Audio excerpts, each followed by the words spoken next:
Antes de prosseguir com esse vídeo, numa reunião que acabou agora há pouco, segundo Lauro Jardim do jornal O Globo, reunião com Eduardo Paes e com o deputado Pedro Paulo, o presidente do Flamengo também, Rodolfo Landim, e o seu vice-presidente geral, o Rodrigo Dunche, eles receberam oficialmente o apoio da Prefeitura do Rio de Janeiro para a construção de um estádio do clube, tá?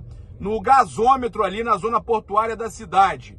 As conversas com o prefeito e o deputado incluíram a aprovação e eventual transferência do potencial construtivo da sede social da Gávea, fator que deve ajudar a concretização do projeto do novo estádio. Agora sim, segundo Lauro Jardim, o potencial construtivo se refere à quantidade de construção permitida em um terreno de sua propriedade.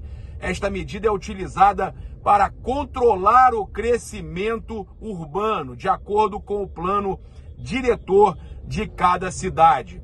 Beleza, segundo Lauro Jardim, uma etapa foi superada, falta outra financeira que ainda está sendo decidida. O Flamengo negocia com a Caixa o terreno, né? O clube quer erguer o estádio num terreno do banco, na verdade de um fundo, né, que eles gerenciam. Várias reuniões têm sido realizadas, mas por enquanto sem qualquer chance de fechar de imediato o acordo. Ainda tem coisa sendo resolvida. Divergências aí ainda grandes, né, entre as avaliações que as partes fizeram da propriedade, mas o Flamengo oferece valor acima da FIP, tá? Acima da FIP. Olha, agora sim o negócio vai caminhar, com a prefeitura ajudando, né? Porque já ajudou o Vasco também lá com o potencial construtivo lá em São Januário, né? O Pedro Paulo, vale a gente dizer, ele e o Eduardo Paes aí tentando resolver essa questão também, que é importante para valorizar a zona portuária ali, o Porto Maravilha. Então agora vai, galera, eu agora estou confiante. O Flamengo perto dos envelopes serem abertos e ser anunciado como o time que, né, o clube junto com o Fluminense vai comandar o Maracanã por muito tempo e ainda com chance de ter o estádio próprio. O Flamengo com 2 estádios, os antes vão morrer do coração, vão ficar desesperados, né? Os antes vão arrancar o cabelo, mas não arranca muito não, senão vocês vão ter que procurar mais cabelo para resolver o problema de vocês. Olha, eu vou falar uma coisa, os antes estão ficando desesperados. Aquela historinha de chamar de sem teto não vai durar muito mais não. Vocês vão ter que aguentar, porque já com o Maracanã a gente já vai dizer, o Maracanã, porque o Botafogo não diz que tem estádio, e eles também é a mesma coisa, licitação lá, o Engenhão e tal. Então o Flamengo, né, vai ter o estádio junto com o Fluminense e ainda vai ter o estádio próprio. Quem vai se dar muito bem com isso também é o Fluminense, né, que vai ficar com menos jogos no Maracanã, vai poder aí ter um gramado melhor, bom, né, e o Flamengo também vai ter sempre um gramado bom e ainda pode também, o Flamengo não quer fazer shows no Maracanã, o Flamengo e o Fluminense não querem shows no Maracanã. Com o Maracanã e um outro estádio, né, o próprio Fabrício Kika, que é especialista sobre questão de estádio, falou, para o estádio render é necessário também que tenha show. E aí você pode ter, eventualmente, o show ali no estádio próprio do Flamengo, né? E jogar no Maracanã. Gente, a ideia é perfeita, tá tudo acontecendo. Agora, a Caixa Econômica tem que parar de só querer ajudar o Corinthians e ajudar o verdadeiro clube do povo. Ajudar o verdadeiro clube com a maior torcida do mundo. Entendeu, dona Caixa? Entendeu? Tem que começar a pensar em ajudar todo mundo, não é ficar escolhendo só para ajudar Corinthians, não. É isso, vamos pro vídeo. Infelizmente eu tô num momento muito difícil, acabei de sair do hospital, eu vou dar o meu recado para vocês aí que estão orando, rezando pela minha avó, e vamos pro vídeo que tem muita informação importante nesse vídeo. Meus amigos, boa tarde, se é que é possível, as notícias não são boas. A dona Tereza, rubro-negra, fanática, minha avó, praticamente uma mãe que me criou, ela teve uma piora significativa, inclusive nós já estamos preparados, eu já me despedi, se for o desejo de Deus, que assim seja. Ela foi uma pessoa maravilhosa, ela foi a pessoa mais linda que eu conheci nessa vida, se for o desejo de Deus, que assim seja. Eu aceito, sempre aceitei as decisões de Deus, sempre aceitei. Se for a hora, é a hora. Eu estou vindo aqui dar essa satisfação para vocês, que são meus amigos, que me acompanham nesse momento de dor, porque eu acho que a gente tem que estar junto na boa, na ruim, E é um momento de muita dor pra mim, muita. E eu sei que tá tendo a apresentação do Carlinhos. A gente vai trazer aqui agora a melhor aspas do Carlinhos, né? O momento que ele veste o manto sagrado. Convido vocês a compartilharem nosso vídeo, comentarem, né? Estarem com a gente aí sempre dando essa força no nosso trabalho. E o nosso menino Gabriel Órfão fazendo um trabalho belíssimo lá no Ninho do Urubu.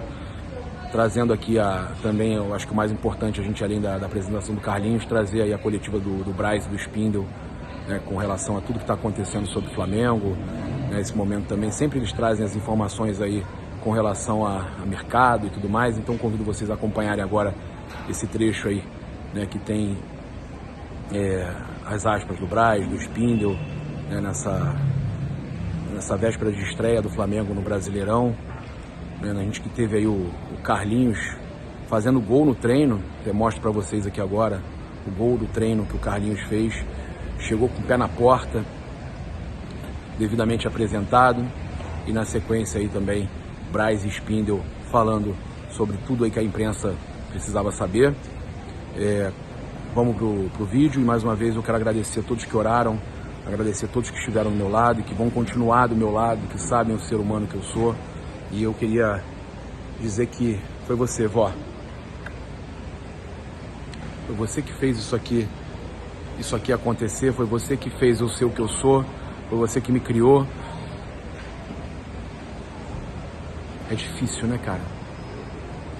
É difícil dizer adeus, é difícil largar tudo isso aqui. A cena do filme Encontro Marcado. Ele fala, o ator do filme, ele fala, bem, é difícil. Isso é a vida. Aí ele pergunta, eu tenho que ter medo? E aí o anjo da morte responde, uma pessoa como você? Não. Uma pessoa como você não tem que ter medo. É o que eu falei pra minha avó ainda agora. Eu te amo, vó. Eu quero só, antes de trazer tudo que aconteceu no Ninho, me despedir dela aqui com, se for o desejo de Deus, volto a dizer, porque ela tá muito fraquinha, entubada. Deixar aqui um momento que eu sempre vou lembrar por toda a minha vida. A família Reis está perguntando de você. Tá aqui aos prantos. Bota aqui, ó. Aos prantos. Bota aqui, ó. Gabigol e... Ó, bota aqui, ó. Graças a Deus. Bota aqui, ó. Na humildade. Ó, aqui, ó. Pegou!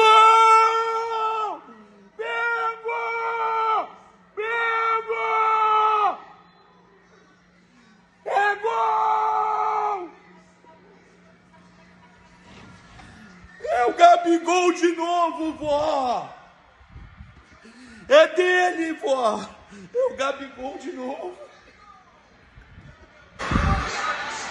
Faltam 40 segundos, vó. 40 segundos. A gente vai ser tricampeão da Libertadores. São 40 segundos, mamãezinha. Agora são 30. Olha lá, olha o gol. Você saiu do hospital para ser campeão da Copa do Brasil, da Libertadores, vó. Eu voltei. 20 segundos, vó. 20 segundos. Vai dar mais. Boa. Anda pra frente. Cadê o Cebolinha? Agora acabou. Acabou, é campeão. É campeão! É campeão invicto da Libertadores. É tricampeão da Libertadores. É tricampeão da Libertadores.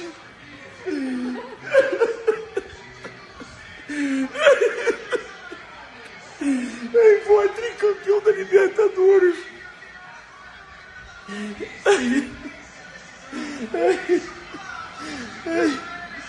Olha como é que ele chora. Hoje, ele também tá chorando, olha lá. Que emoção, se não for sofrido não é Flamengo, né? Mas não foi tão sofrido não. Você gostou que eu voltei pra ser campeão do seu lado? Ai.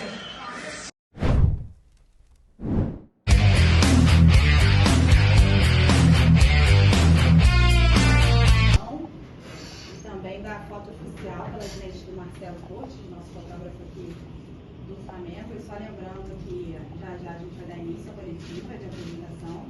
E após a coletiva, o Marcos Braz fará uma exposição de todos os jornalistas que estão presentes aqui na sala, né, de coletiva. Vitorino Sherman, aqui no CT Jorge Lau, mais conhecido, né, carinhosamente conhecido como Ninho do Urubu. A gente tem aí o número 22 do Carlinhos vai usar, e só relembrando ele que esteve presente na nossa transmissão na quarta-feira, até quente, pelo visto, no Maracanã, participando da nossa transmissão da TV, Flamengo 2-0 no destino. A gente foi super feliz ali, vestindo o manto sagrado, e agora pegando aí 10 fotos. A gente já vai dar início aqui à coletiva, inclusive a Raíssa. Primeiramente, quero agradecer a Deus por esse privilégio, né, para me colocar aqui no Flamengo, que eu sempre sonhei estar, né, e Deus está realizando meu sonho. A sua pergunta é sempre ganhar títulos, né, onde o Flamengo joga, esse é o principal objetivo junto com a equipe, né, se Deus quiser a gente vai conquistar títulos, esse é o principal objetivo. Carlinhos, agora. Eu estou muito feliz, né? Minha família está me acompanhando, meus empresários aqui, meus filhos. Tá sentado na mesa com grandes pessoas, né? E a estreia eu tô ansioso, né? Não tem como esconder isso, porque, como eu falei, é um sonho estar vestindo um manto sagrado e eu tô querendo ajudar meus companheiros dentro de campo e ajudar o Flamengo a sempre sair com vitórias. Eu não tinha a maturidade que eu tenho hoje, né? Eu era muito jovem quando tudo aconteceu, e aconteceu muito rápido na minha vida, as coisas vieram acontecendo e eu não tinha maturidade suficiente para chegar, né, onde eu estou hoje.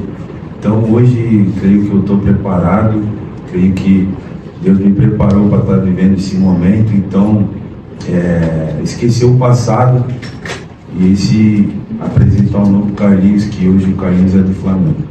Próximo. Tudo tem um aprendizado, né? E tem seu tempo determinado, né? Para todas as coisas. Então foi um tempo que eu tive que amadurecer, eu tive que aprender, né? Que as coisas não são do jeito que a gente quer, né? Mas sim no tempo de Deus. Então esperei o tempo de Deus chegar na minha vida, chegou e eu estou muito feliz com isso. E já falando da minha mãe, falei para ela, conversei com meu pai ontem, eles estão muito felizes, me desejaram boa sorte e é isso que eu preciso. Sim, vai ser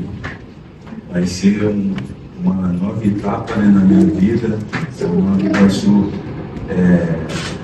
já ficou para trás, né? Tenho a minha sincera gratidão ao Nova Iguaçu, mas hoje eu estou totalmente focado pensando no Flamengo e sei que o Flamengo é uma grande equipe, né, que sempre tem cobranças.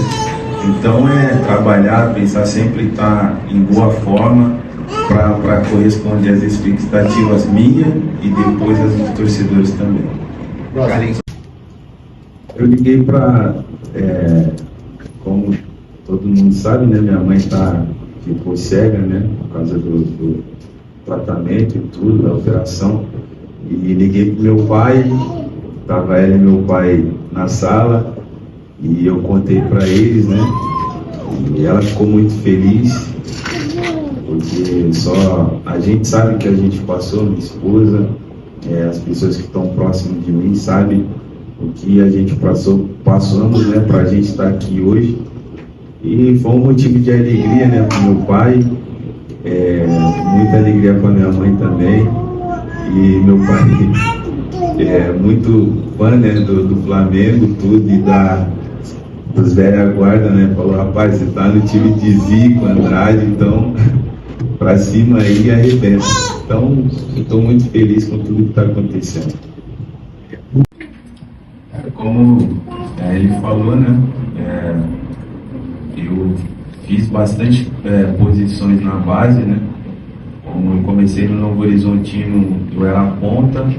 Como eu comecei a fazer muitos gols, o Guilherme Alves me puxou para centroavante e estou até hoje, né? E isso vai corresponder dentro do campo, que o professor vai me utilizar, vir como centroavante, como você falou, mas quero continuar como centroavante também, que é o que eu sei fazer de melhor. Muito obrigado, Carlinhos. Obrigada, a gente precisa liberar agora o Carlinhos. Comissão técnica. Então, vamos lá. O próprio Jorge, em 2019, isso é número, tá? Isso não é chute, não é nada. Eu não estou dizendo que ele não repetiu o time, mas se você pegar o time de domingo para quarta, de quarta para domingo, sempre o time do jogo seguinte contra o anterior, acho que ele não repetiu praticamente nenhum. Em média, ele trocava 3 a 4 jogadores por partida. No jogo contra o Grêmio, na terça, antes da final da Libertadores, ele trocou 9 jogadores e deixou os 9 do Rio de Janeiro preparando para a final da Libertadores. Rogério Ceni também era entre 3 e 4 jogadores ali. Renato, acho que por conta disso também. O Dorival já era em torno de 7. Tá? Então, cada um tem uma estratégia. É óbvio que o que a gente procura fazer é montar um elenco que tenha capacidade de enfrentar os desafios da temporada, de acordo com o calendário. O Flamengo entra para disputar todos os títulos, mas o que o Tite colocou e o que a gente coloca é humanamente impossível. O que o imaginário popular, como você disse, coloca, que é sempre o mesmo time, isso não acontece, porque não tem ser humano que aguente jogar 80 jogos na temporada sem que o seu rendimento caia ou ele se lesione. Vocês podem ver, se eu posso estar cometendo algum equívoco, mas não é um equívoco muito grande. O próprio Palmeiras, nas 3 últimas finais do Campeonato Paulista, ele colocou 11 reservas para jogar no jogo da Libertadores entre as 2 finais do Campeonato Paulista. Então, assim, eu estou colocando esse dado e esse fato para expor que o calendário brasileiro impõe. Então, quando um atleta joga um jogo domingo, outro quarta e outro sábado, a queda de rendimento no terceiro jogo é um negócio absurdo. Aí você vai jogar o terceiro jogo contra o time que teve uma semana livre, é uma queda absurda. Então, tem determinadas decisões que têm que ser tomadas à luz da ciência, etc. E, nesse sentido, essas decisões, óbvio, precisam ser discutidas também. Algumas, né, nada que tenha a ver com relação de jogo, nem que tenha a ver com escalação, isso aí é 100% do treinador. Algumas precisam ser discutidas também com a direção, mas colocando de novo aqui, se fosse possível, óbvio que a gente gostaria que se jogasse sempre da mesma forma os 80 jogos, mas não é humanamente possível.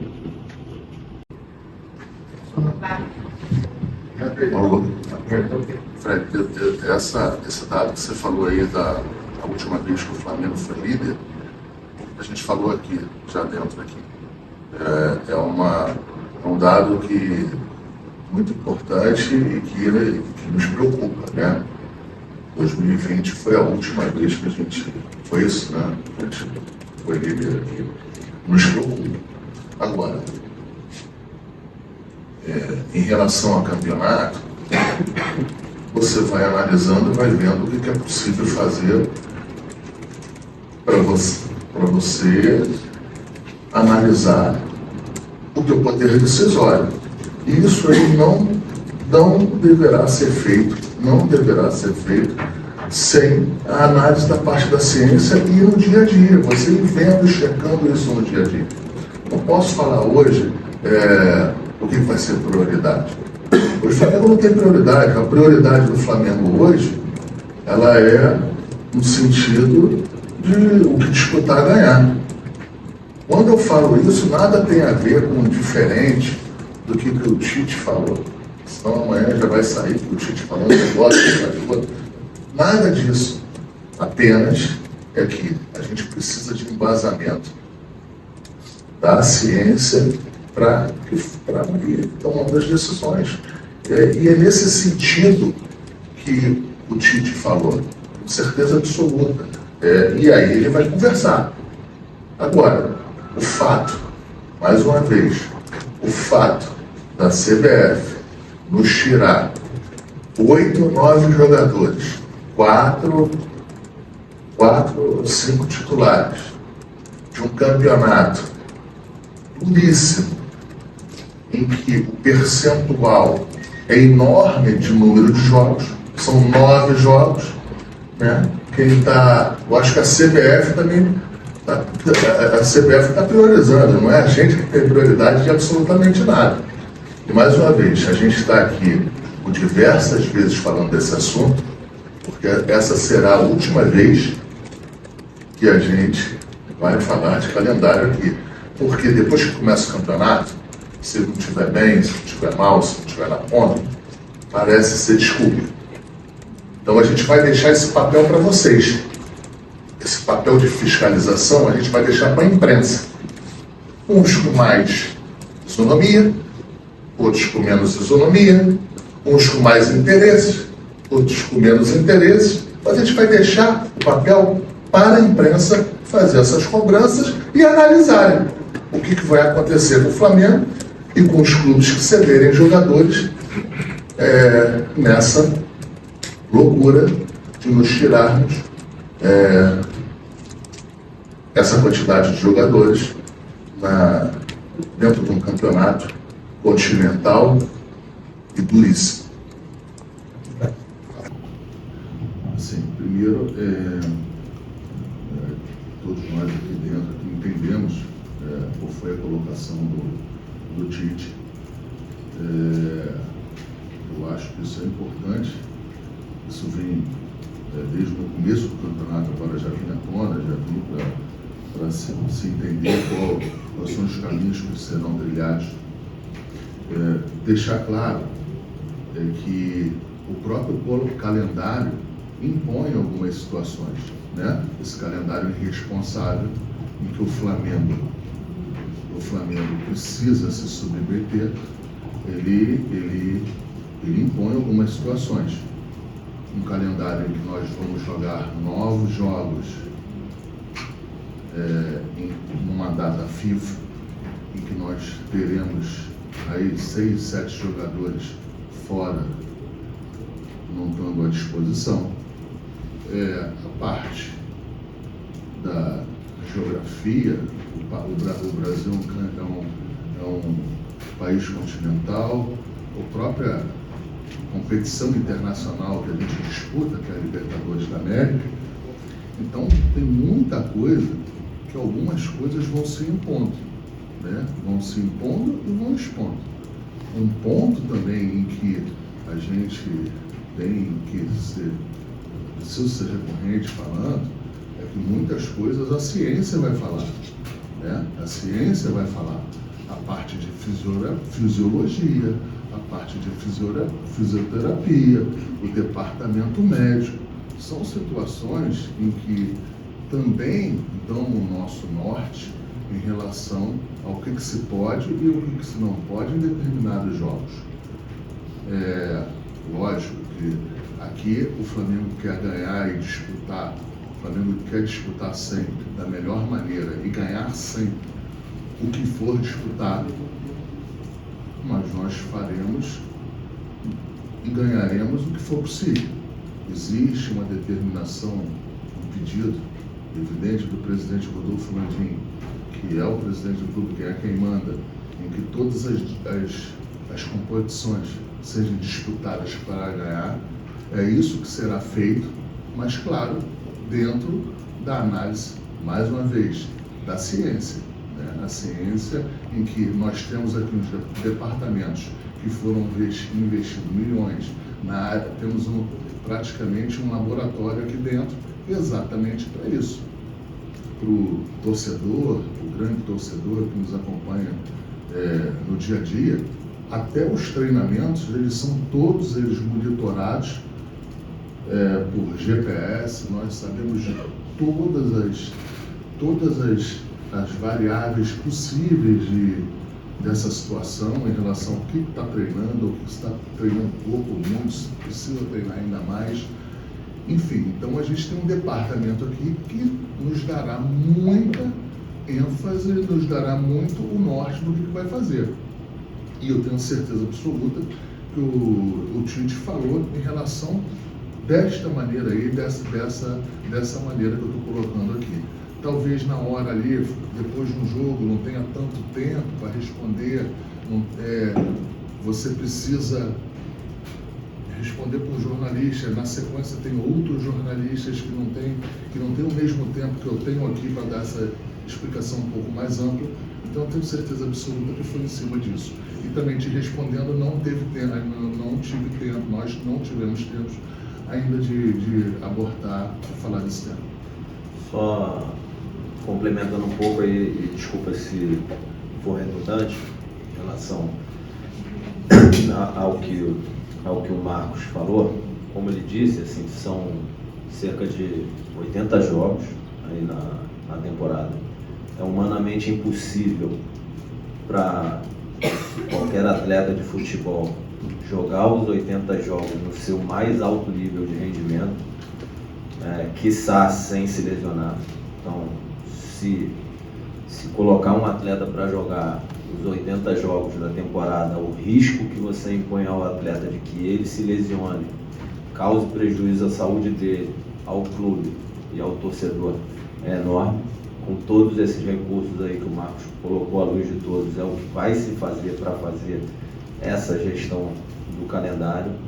O Flamengo investiu para ter um elenco robusto, com disputa em todas as posições. O ambiente competitivo no Brasil é cada vez mais acirrado.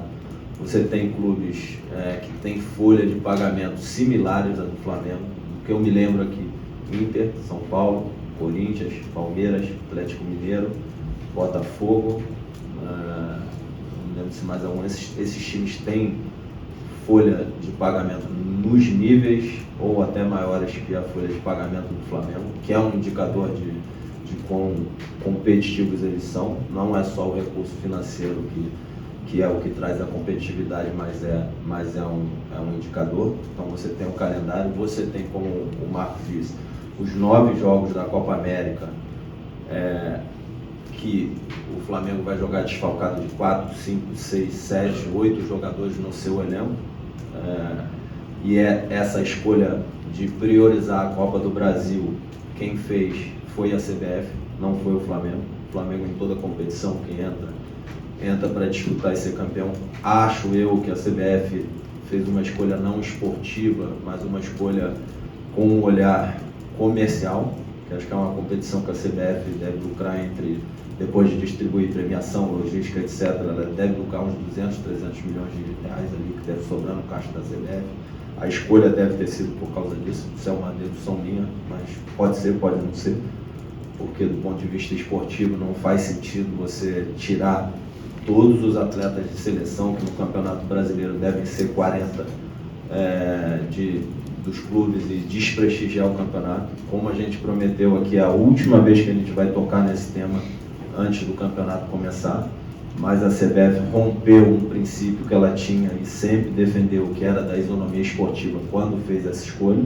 O Campeonato Brasileiro não tem isonomia esportiva, ele é mais difícil para os clubes que têm e desequilibrado para os clubes que têm seus atletas convocados para as seleções.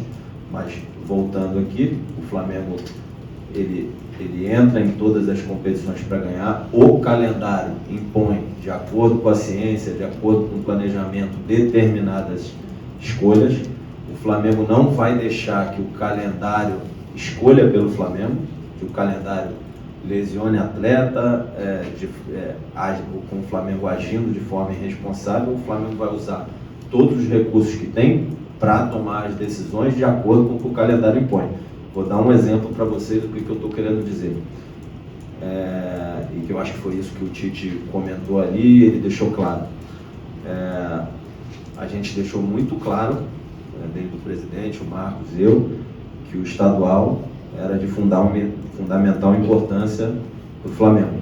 A gente, uma competição que a gente disputa, nos 6 anos da gestão do presidente Rodolfo Landim, o Flamengo chegou na final em todos os anos, ganhou 4 dos 6 estaduais, e era fundamental que tivessem todos focados aí nessas finais.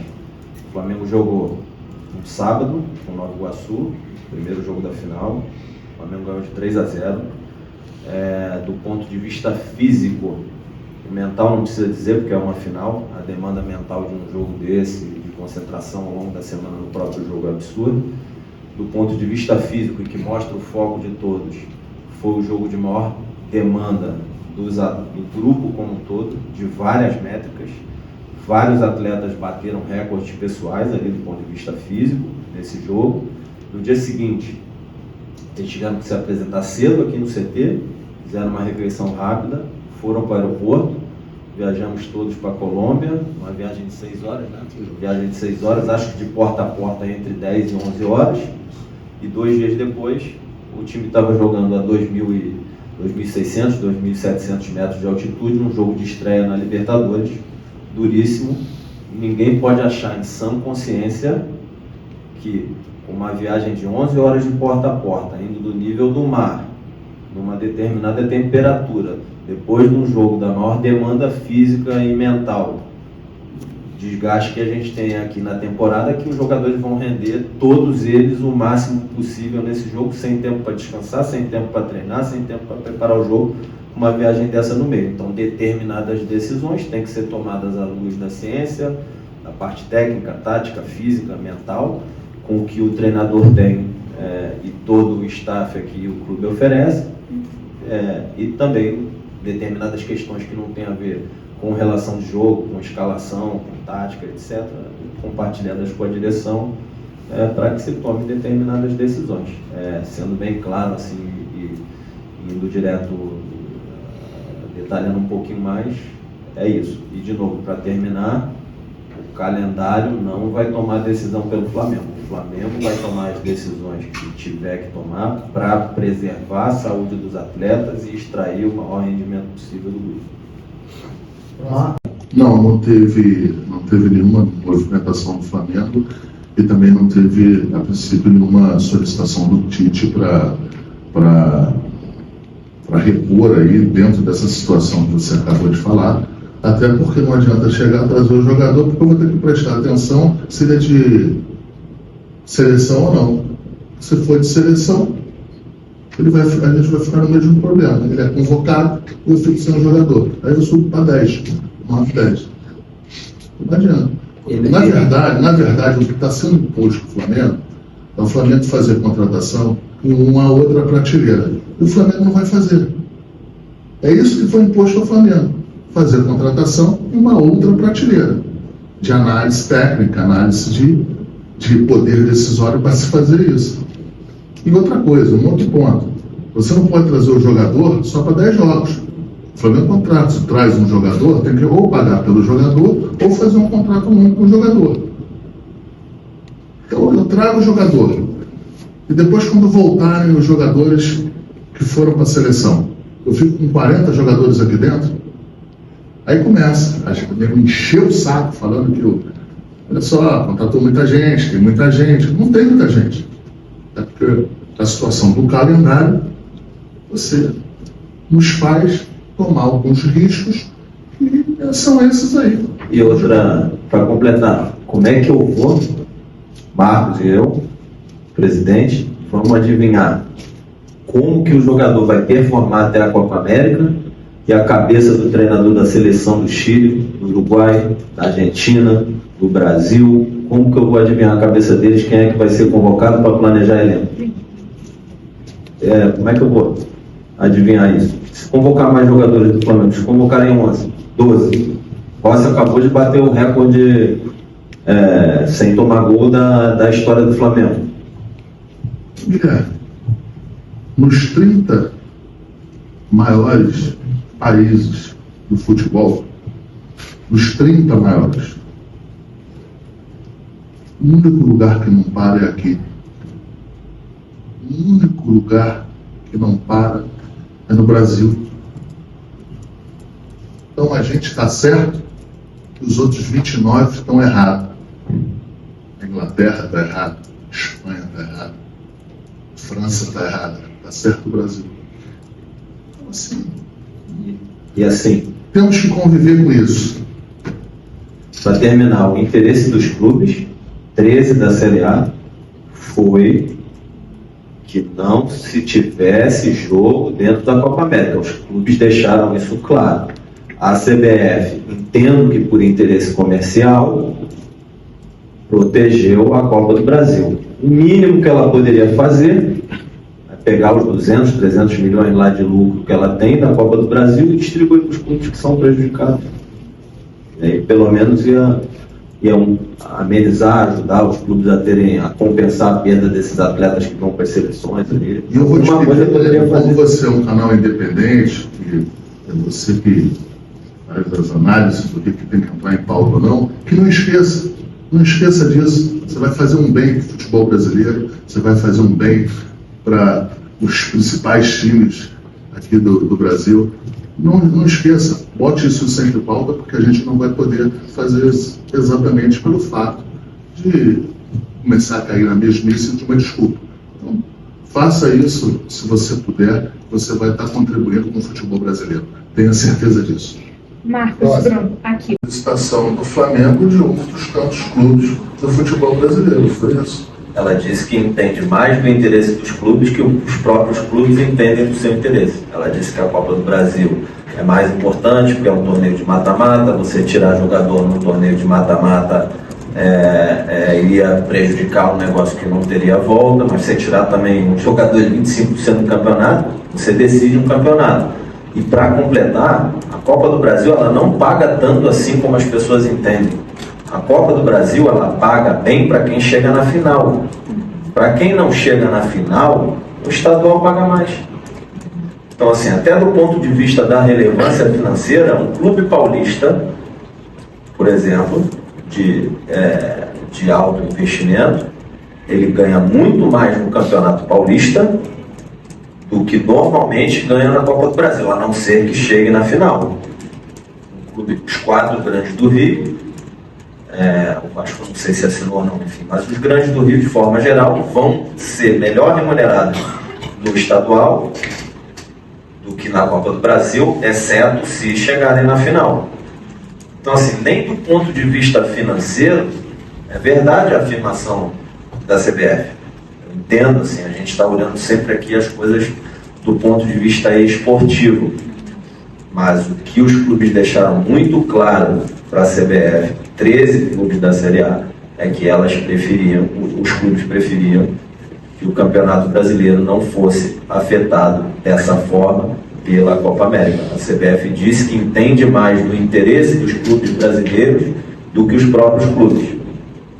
Então, assim, não creio que entenda mais do interesse de cada clube do que cada um de seus presidentes. Mas assim, a CBF sim respondeu, colocou suas razões. No final das contas, o que a CBF diz assim: eu que decido, o direito é meu, o calendário faço eu, e ponto final. Bruno, última pergunta aqui. Vou responder para a janela de abril. Não. A janela de abril, não. Agora para frente. A janela de julho. Até porque você não sabe se a gente vai perder algum jogador, se tem algum clube gigante querendo algum jogador do Flamengo. A gente não tem A gente não tem a informação de outra. A gente monitora até bem isso aí. A gente monitora muito bem isso aí. Um trabalho que não aparece, mas a gente monitora muito. Só que eu acho que a janela do meio do ano ainda está muito cedo para a gente falar. Já a janela que vai fechar no dia 19, eu posso te falar que não. Assim, para a janela do meio do ano a gente não tem diagnóstico, planejamento. É por isso que não tem, entendeu? E completando ali, você tem uma série de atletas que já que disputam posição com o Luiz ali pela direita e que ocuparam aquele espaço aqui nas alternativas que vocês podem ver que o Tite fez ao longo do jogo. Quando o Alan falou de planejamento, é específico dessa posição, desse lugar, dessa posição que você falou. Aí você tem o Bruno jogando ali, Cebola, Vitor Hugo, Matheus Gonçalves, várias alternativas ali que o Tite utilizou nessa posição e que estão disputando com o Luiz. De novo, hoje dentro do elenco tem disputa em todas as posições, todas, absolutamente todas. Muito obrigado.